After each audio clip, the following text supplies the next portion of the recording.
అయితే అక్కడ own gym అప్పుడు మార్నింగ్ 4 o'clock లేచేసి అంతా రెడీ అయిపోయి అక్కడికి వెళ్ళేసి సైకిల్ తొక్కాలనుకుంటే సైకిల్, రన్నింగ్, జాగింగ్, డంబుల్స్ అవన్నీ చేసేదాన్ని. ఇవన్నీ చేసిన తర్వాత ఇంకా నాన్నతో పాటు మళ్ళీ ఇంటికి వెళ్ళి ప్రోటీన్స్ తిన్నాం. ఓకే, నాన్న ఏం తింటే అవి తిన్నాం. అడిగారా డాడీ ఎప్పుడైనా నాకు ఈ స్పోర్ట్స్ పర్సన్ గా నిన్ను చూడాలని ఉంది అని? నువ్వు ఐపీఎస్ అవుతానన్నావు, ఐఏఎస్ అవుతానన్నావు. డాడీ ఎప్పుడైనా ఇట్లా అడిగారా?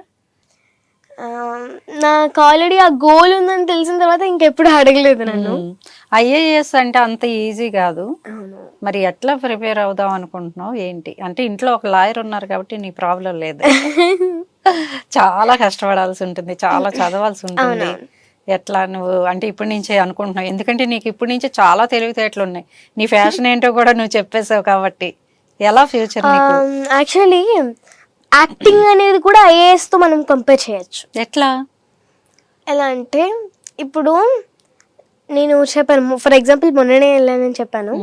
అయితే మనం మార్నింగ్ వెళ్తాం, 4 o'clock 5 o'clock లెగుస్తాము, వెళ్తాము. అక్కడే మనకి డిసిప్లిన్ వస్తుంది. Discipline, okay. First point discipline. ఎందుకంటే అక్కడికి వెళ్తాము. ఇంకొకటి ఫర్ ఎగ్జాంపుల్ మనకి ఇప్పుడు ఆంధ్రాలో డిప్యూటీ సీఎం పవన్ కళ్యాణ్ గారు, ఆయన కూడా అది మేనేజ్ చేసుకుంటూ వెళ్తున్నారు మూవీస్ కి. అది వదులుకోవడం లేదు, ఇది వదులుకోవడం లేదు, అంతే. సేమ్ ఆయనే డిప్యూటీ సీఎం అయినప్పుడు ఐఏఎస్ అవ్వడం ఇంకెంత చాలా ఈజీ కదా. మంచి ప్లానింగ్, పెద్ద ప్లానింగ్ పవన్ కళ్యాణ్ గారిని ఇన్స్పిరేషన్ గా తీసుకొని. ఓకే, ఇంకా మహేష్ బాబు డైలాగ్ ఏదైనా చెప్తావా? మహేష్ బాబు గారి. మరి ఇంకెవరు? రష్మిక మందన గారి. ఓకే, ఎన్టీఆర్ ఏమైనా చెప్పగలుగుతావా? ఇప్పుడు జూనియర్ ఎన్టీఆర్ గారి డైలాగ్ మనకి ఎవరు, పాత ఎన్టీఆర్ గారు ఉన్నారు, ఆయనది కూడా. అయితే ఇప్పుడు దానవీర సూరకర్ణ మొత్తం చెప్తే మొత్తం టైం అయిపోతుంది. చెప్పేస్తావా మొత్తం? అయితే ఇంకా మొత్తం చెప్పాలంటే ఇంకా ఇంటర్వ్యూ కూడా అయిపోతుంది అన్నమాట. అదే. అయితే దాంట్లో ఒక చిన్న పార్ట్ ఉంటుంది, అది చెప్తా. ఓకే.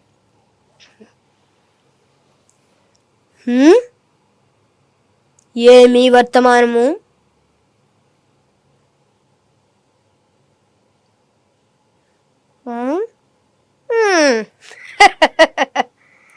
విరాగి అయిన పాండురాజుకు సరాగిని అయి కుల ప్రవక్తన ఆసక్తి అయిన కుంతికి జనించిన పాండవులు, ఆ బాల్యము ఆడబాటల్లో మమ్ము అలమడబెట్టిన పాండవులు, లాక్షాగృహము నడిసి ఇది నెట్టెలను గ్రహించినారన్న నీలోపనిందులు మాపై మోపిన పాండవులు, ఏకచక్రపురమున విప్రవేశములతో ఇల్లిల్లు తెరపమెత్తి పలుకులు మెక్కిన పాండవులు, అందుకు దగ్గగంతగా అతుకుల వంతగా 5గురు ఒకే కాంతను పరిణయమాడిన పాండవులు, స్నారీవద సంకల్పిత శల్యము సంప్రాప్తించిన జనకమనట్లు మా పితృదేవతయాలబ్ధి ప్రాప్త ఇంద్రప్రస్థ వైభవముతో నేడు యాగ కార్య దూర్వాహులగుటయా.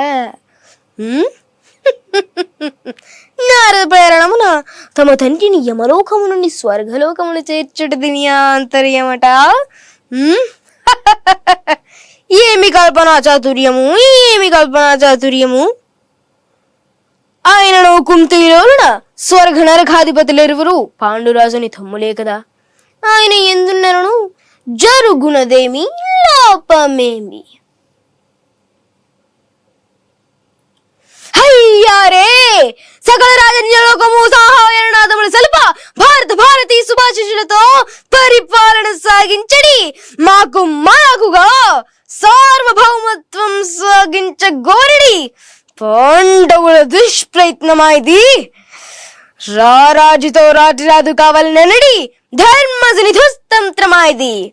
అయినచో కుతంత్రముతో కుచిత బుద్ధితో పయనించిన ఈ రాజసూయము సాగరాదు, మేఘరాదు.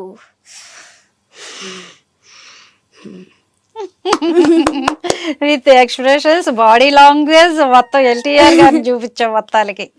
ఇప్పుడు ఈ జూనియర్ ఎన్టీఆర్ గారితో ఏమైనా వస్తుందా? రేయనక పగలనక ఎండనక వాననక వాగనక మురదనక దుమ్మనక దుప్పనక పురుగనక పామనక కోడి కూత కుయ్యగా నా గల్టి పొలం చేసి కట్టి విత్తు చేసి విత్తు నాటి పైరు పెంచి పస్తులుండి పుస్తులం ఈ మందు జల్లి కలుపు తీసి కాపు కాసి ముసలి ముతక అమ్మ నాన్న పిల్ల జల్ల ఇల్లంతా యాకమై కోస కూర్చి కుప్ప కట్టి బట్టం తెచ్చి మిల్లు కూర్చి భారమాడి కాటకెత్తి కట్ట కట్టి పక్కనెట్టి ఆ సరంత జీచాలని అరగ పుట్టి అడిగితే ఆరు కాదు రైతు బిడ్డ నిత్తురంత చెమటి చేసి వెనకేసిన సొమ్ముని వెనక్కి తిరిగేలోపే కాచేయడానికి నీకు ఎన్ని గుండెలు బే కుక్కకి నక్కకి క్రాసులో పుట్టిన కుక్కల నక్కల కొడక